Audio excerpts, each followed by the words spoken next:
Hello everyone, खुलुमबाय आरो नोंथांमोनखौ बयखौबो गिबियावनो About Bodo Celebrities YouTube चेनेलावहाय फरायग्रोनानै लाग्रोनाय जाबाय लोगोफोर नोंथांमोनाथ' बे भिडिअनि टाइटेल आरो थाम्बनेलखौनो नायनानै एसेबाबो मिथिखाबाय जानांगौ बे भिडिअआ मानि बागै जागोन। स' लोगोफोर नोंथांमोननि गेजेराव फैदों आं दायो अख्रां गंसे आबुं बर' सावथुननि पार्ट 8 नि सायावहाय आपडेट्स लानानै। स' लोगोफोर नोंथांमोना गोबाङानो कमेन्टआव सोंहरगासिनो अख्रां गंसे आबुं बर' सावथुननि पार्ट 8 खौ माब्ला आपल'ड होगोन होननानै।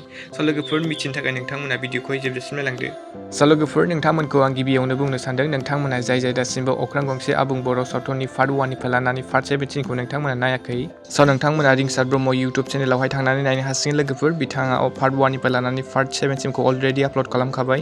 ओमफ्राय लोगोफोर नोंथांमोना जाय अख्रां गंसे आबुं बर' सावथुननि पार्ट 8 खौ नायनो थाखाय नेनानै दंमोन आरो जाय कमेन्टआव सोंहरदोंमोन अख्रां गंसे आबुं बर' सावथुननि पार्ट 8 खौ माब्ला नुगोन होननानै। स' लोगोफोर नोंथांमोना अख्रां गंसे आबुं बर' सावथुननि पार्ट 4 खौ 4 आगस्ट एबा गाबोन रबिबार बेलासिनि 4 PM आवहाय नुनो मोनगोन। स' लोगोफोर नोंथांमोना जाय अख्रां गंसे आबुं बर' सावथुननि पार्ट 8 खौ नायनो थाखाय एक्साइटेड एबा नायनो थाखाय नेनानै दंमोन नोंथांमोना एसे नेनानै थाथ'दो लोगोफोर। ओमफ्राय लोगोफोर नेक्स्ट आपडेटआव दं जोंहा गोदानै फैनो गोनां आबुं बर' सावथुन थैसोम 2 नि सायाव।